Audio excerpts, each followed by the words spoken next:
Mesdames et messieurs, nous sommes le samedi 5 novembre 2022. Vous êtes actuellement à l'heure du journal. Bonsoir à tous et bienvenue.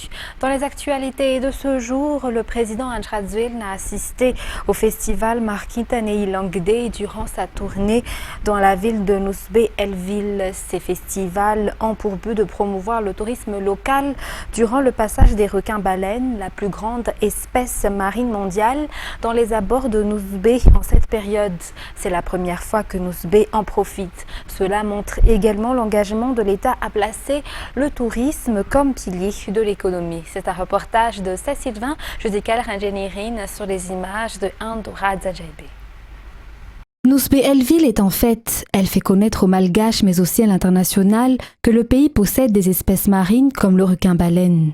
L'espèce marine la plus grande dans le monde car il mesure jusqu'à 20 mètres de long et peut peser jusqu'à 35 tonnes. C'est en cette période de l'année qu'elle passe dans la mer aux abords de Nousbé-Elville. C'est ici à la plage de Madirkil que le départ a été organisé aujourd'hui pour voir ces requins-baleines qui attirent les touristes actuellement. Selon les scientifiques, il est facile de les apercevoir car à seulement 30 minutes des côtes, les touristes peuvent voir les marquintanes. Certains préfèrent même nager aux côtés de ces énormes merveilles de la nature. C'est un grand privilège de les voir passer, comme en cette période, car elles se montrent rarement. C'est pour les faire connaître que le festival Marquintan a été organisé, pour que le monde sache que ces espèces marines affectionnent particulièrement la grande île et Nousbé. Néanmoins, les espèces de Marquintan sont en voie de disparition. Il n'y a jamais eu de stratégie et de mesures étatiques pour les préserver. Leur préservation garantisse pourtant un environnement marin et touristique pérenne. Ainsi, grâce à la collaboration avec les partenaires, 2 bateaux ont été octroyés pour aider dans la surveillance de la pêche et de la mer dans la partie nord de l'île. Dans toute la grande île, 7 bateaux similaires sont utilisés pour surveiller la mer. Des dizaines d'autres vont étoffer leur effectif. L'État a mis en avant Nousbé pour la promotion du tourisme international et a été le sujet durant le Forum national des investissements pour l'émergence de Madagascar la semaine dernière. Nousbé s'ouvre à l'international et accueille environ 2000 touristes actuellement. L'État montre à travers ce festival Marquintan qu'il a la volonté d'améliorer les offres touristiques du pays. Nousbé est surnommée l'île au parfum car elle produit, exploite et exporte l'ilang-ilang, une fleur au parfum légendaire qu'elle célèbre à travers le festival Marquintan qui a débuté vendredi et s'est poursuivi aujourd'hui à travers le reboisement, les safaris baleines et divers événements culturels. Et la Banque centrale de Nousbé a été également inaugurée par le président de la République hier. Cette infrastructure facilitera l'utilisation des recettes publiques et garantit à la population la sauvegarde et la centralisation dans un même lieu des impôts dont elle s'est acquittée. Elle reflète également le développement vers lequel s'achemine actuellement le district de Nousbé, qui est la capitale du tourisme. Donc un reportage de Sylvain et Andora Djadjaibé. Un bâtiment moderne qui décore et donne un nouveau visage aux rues de Nousbé. Et pas seulement, car cette infrastructure changera également la gestion de la structure financière dans le district. C'est la première banque centrale de Nousbé qui a été inaugurée hier. Elle sauvegardera toute la recette publique locale. La construction de cette infrastructure est tout à fait opportune, car depuis 5 ans déjà, les recettes publiques ne cessent d'augmenter dans la ville de Nousbé-Elville. La mise en place d'une telle infrastructure changera également la façon de gérer les finances de l'État. La Banque centrale définit la politique monétaire car la sécurité des finances de l'État y est garantie ainsi que la confiance de la population sur la gestion. Cette infrastructure marque également le développement de Nousbé. Comme ce qui a toujours été véhiculé depuis 3 ans déjà, les infrastructures utiles doivent se rapprocher de la population pour qu'elles aient un impact direct sur cette dernière. Outre les taxes et les impôts, les droits de douane sont également sauvegardés au sein de la Banque centrale. En effet, Nousbé possède un port et un aéroport international. Dans les actualités sociales, le ministère de la Population a mis en œuvre des actions sociales pour tous qui ne se limitent pas seulement à la capitale. Selon la ministre Swafili Raprincia hier, durant l'événement Vendredi Entraide dans la commune Ivat, 1000 foyers en situation de vulnérabilité y ont bénéficié d'appui à travers cette action hier. En parallèle, ces actions s'étendent également dans d'autres domaines, notamment à travers le don de matériel à l'attention de l'ordre des journalistes à son bureau à Mbouida. C'est un reportage de Miarvulatsfer et Anzara Razonarvelo. La politique du ministère de la Population et la protection sociale de proximité à travers des actions dont tout le monde peut bénéficier. Parmi les actions sociales réalisées par le ministère de la Population figure le vendredi d'entraide. La commune d'Ivat, dans le district d'Amujachim, a accueilli une telle action hier. Environ 1000 personnes considérées comme vulnérables et constituées de handicapés, de personnes âgées, de femmes célibataires, ont reçu des dons de PPN dans le cadre de cette action sociale. Cette action sociale, vendredi d'entraide, ne se limite pas aux approvisionnements de vivres, mais s'étend également dans divers domaines qui ont besoin de protection sociale, selon la ministre Souafili Raprincia. Cette extension a débuté par le don de matériel à l'ordre des journalistes hier. Ce don marque la mise en valeur du métier de journaliste et la collaboration entre le ministère de la Population et l'OJM, selon les explications de sa présidente hier. Une collaboration qui se poursuivra dans divers domaines. Et comme chaque année, les chefs de centres de visite technique de véhicules ont tenu une assemblée générale durant 2 jours au siège de la Direction générale de la sécurité routière à Larbi-Mbunlu jeudi et vendredi dernier. Le bilan face aux consignes, la recherche des solutions pour divers problèmes rencontrés au cours de leur activité, le renforcement des capacités et la lutte contre la corruption ont été à l'ordre du jour de cette assemblée générale. Mervoulat Sferen nous en dit plus. L'Assemblée générale des chefs de centres de visite technique de véhicules dans toute la Grande Île, qui s'est tenue pendant 2 jours à Larbi, s'est axée sur l'amélioration de l'environnement de travail et la lutte contre les accidents. Des échanges d'expériences ont également eu lieu entre les agents de visite technique afin de prendre en compte les nouvelles consignes pour la concrétisation de tous les travaux à faire. Les secrétaires au sein des centres de services techniques ont également bénéficié de formations sur l'utilisation des nouveaux logiciels utiles dans leurs fonctions et ce qui doit être connu concernant l'administration en général, menée par le responsable des services respectifs afin de renforcer leurs capacités, surtout en ce qui concerne l'amélioration des relations avec les usagers. Le but des échanges est aussi d'améliorer le travail car tous les acteurs au sein de la direction des visites techniques ont une responsabilité dans la prévention des accidents. Les directeurs et les chefs de service au sein de ces centres ont également assisté à cette assemblée générale. Ils ont apporté des solutions pour l'amélioration de la gestion des centres et le travail de ces derniers pour atteindre le but commun qui est de réduire le nombre des accidents, le respect des lois pour tous les conducteurs. L'Association des techniciens orthoprothésistes de Madagascar demande de réduire, voire même de supprimer les taxes sur les matières premières utiles pour la fabrication de prothèses. À cause de ces taxes, les personnes en situation de handicap ne peuvent pas bénéficier de prothèses qui coûtent donc cher. Le nombre des orthoprothésistes à Madagascar est encore insuffisant selon les explications rapportées par Martina et Barnena Denilson dans ce reportage.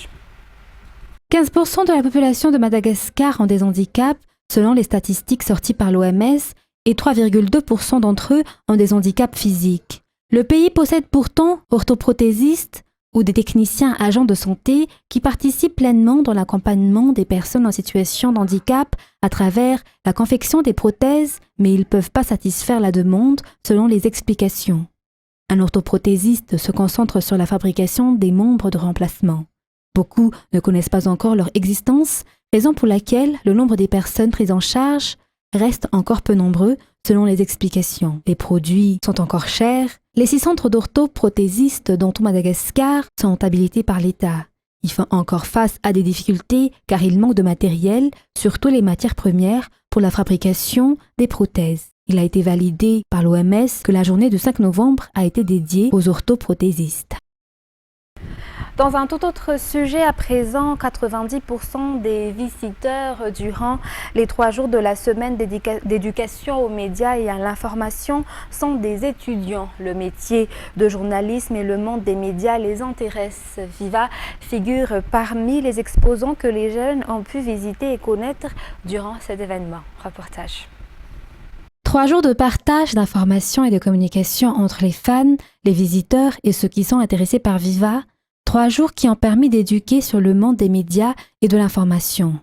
Cela ne se limitera pas à l'exposition au Stade Baréa, mais se poursuivra dans le partage des expériences pour le cas de Viva, notamment dans l'appui aux jeunes à travers les diverses émissions que propose la radio et la télévision tous les jours. Rappelons que cette année 2022, la TV et FM 98.8 Viva célèbrent leurs 15 ans d'existence. Une célébration que vous verrez très prochainement sur vos écrans. Et la conférence sur la lutte contre la propagation de fausses informations qui se tenait au Stade Baréa s'est achevée également aujourd'hui dans le cadre de la semaine d'éducation aux médias et à l'information. Divers sujets ont été discutés durant cette conférence qui a vu la participation des citoyens, des sociétés civiles, des acteurs dans le monde de l'information et l'État, entre autres.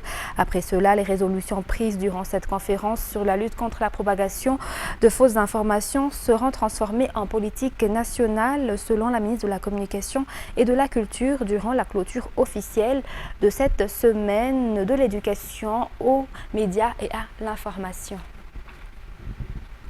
Dans les actualités internationales, le Rwanda est l'un des pays les plus affectés par le changement climatique sur le continent africain. Il exporte chaque année 100 millions d'euros de feuilles de thé, mais subit de plus en plus les hausses de température qui modifient les saisons des pluies dont dépend l'agriculture rwandaise. Pluies torrentielles, inondations, glissements de terrain et tempêtes ont tué en 2020 au moins 200 personnes. La vitale industrie du thé dans les provinces rwandaises est aussi touchée. Au nord, des plantations ont été détruites par les inondations ces dernières années. Pour sauver le secteur, les autorités incitent les fermiers à planter le thé en altitude dans les zones moins affectées par les violentes pluies. France 24. Au nord du Rwanda, Alphonsine Mukarwego est l'une des premières victimes du changement climatique.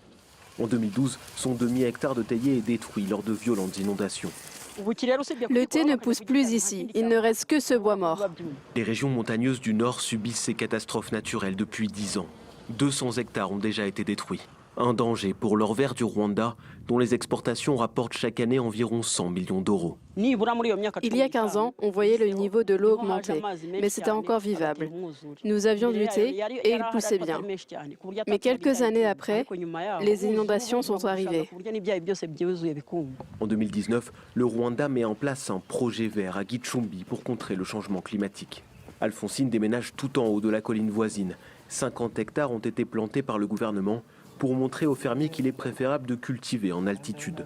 Le thé des montagnes serait moins vulnérable. Les fermiers vont bénéficier des revenus de ce nouveau thé. Ils n'auront pas de problème d'inondation ou d'érosion des sols. Ils pourront récolter du thé 3 fois par mois, sans interruption. 35 000 tonnes sortent chaque année des 18 usines du pays qui exportent 95% de leur production vers le marché international. Une manne indispensable pour Kigali qui encourage les fermiers à se déplacer sur les collines au plus vite. L'Agence météorologique nationale prévoit des pluies plus violentes dans les années à venir. Au niveau de l'ouest et au nord, là où on a remarqué l'augmentation de ces événements extrêmes, la température minimum augmente au niveau de la région, mais aussi au niveau national. C'est l'autre signe du changement climatique au Rwanda. Depuis 1970, la température y a augmenté d'1,7 degré, un chiffre supérieur à la moyenne mondiale. Et l'Italie a finalement accepté hier de mettre à disposition l'un des ports aux navires de l'ONG allemande SOS Humanity, transportant 179 migrants secourus en mer après les multiples appels pour que Rome respecte le droit international et accorde enfin un port sûr aux bateaux ayant secouru des centaines de migrants en Méditerranée. France 24 nous en dit plus. Secourus il y a 2 semaines par SOS Humanity, les 179 migrants de ce navire vont enfin pouvoir accoster. Sous pression de ses voisins européens, le gouvernement italien a finalement autorisé le bateau de l'ONG allemande à se rendre en Sicile, mais seulement le temps d'examiner les situations d'urgence. Nous accepterons les personnes mineures ou enceintes, ou bien les femmes avec de jeunes enfants, ou des personnes qui ont de la fièvre. À la fin de ce contrôle, ceux qui ne remplissent pas les conditions fixées par les organisations internationales devront quitter nos eaux territoriales. Un accueil très limité donc, de quoi rester cohérent avec les déclarations anti-migrants de l'extrême droite récemment arrivées au pouvoir. L'ancien ministre de l'Intérieur et actuel ministre des Infrastructures, Matteo Salvini, s'en est réjoui sur Facebook. Ainsi, tous sont secourus, mais nous cessons d'être l'otage de ces associations étrangères qui gèrent la route, le trafic, les transports et les politiques migratoires. Je suis vraiment heureux. Depuis plusieurs jours, les appels s'étaient multipliés pour que l'Italie respecte le droit international et accorde un port sûr aux bateaux ayant secouru des centaines de migrants en Méditerranée. Plus de 800 d'entre eux se trouvent toujours sur des navires de secours en mer, alors que la météo se dégrade. La France s'est dit prête à accueillir certaines femmes et enfants arrivés en Italie. Jordan Bardella, déjà président par intérim du Rassemblement national, a été investi aujourd'hui président du parti d'extrême droite, succédant ainsi à Marine Le Pen. Cette transition survint dans un contexte difficile pour le Rassemblement national après l'exclusion temporaire de l'un de ses députés. France 24 nous en dit plus. C'est un large plébiscite pour Jordan Bardella, 84,84% des voix contre 15,16% pour son adversaire Louis Alliot. Il faut dire que c'est d'autant plus un large plébiscite que la participation a été très forte avec 71% des scrutins, des voix exprimées. Donc c'est effectivement la fin d'un faux suspense au sein du Rassemblement national, tant Jordan Bardella a été donné comme le favori de ce scrutin à seulement 27 ans. Et il est le dauphin désigné et adoubé par Marine Le Pen. Jordan Bardella poursuit donc son ascension entamée en 2019 lorsqu'il a pris la tête de la liste Rassemblement national aux élections européennes. Mais il va devoir à présent de trouver les mots et trouver sa place au sein du parti et de ses personnalités, comme par exemple son adversaire du jour, Louis Alliot, le maire de Perpignan, candidat malheureux à la présidence du Rassemblement national. Il a été ces dernières semaines très critique de son adversaire, Jordan Bardella, notamment en critiquant ses amitiés avec le mouvement Reconquête d'Éric Zemmour. Reste aussi à savoir à présent quel avenir attend Marine Le Pen. Aujourd'hui, on nous fait savoir ici au sein du Rassemblement national qu'elle elle est désormais libérée de l'intendance du parti et elle a désormais le champ libre pour pouvoir éventuellement préparer une nouvelle candidature à la présidentielle de 2020. Mesdames et messieurs, ainsi s'achève cette édition pour ce soir. Nous vous remercions de votre fidélité. Très bonne continuation et très bonne suite de programme sur Viva. Au revoir.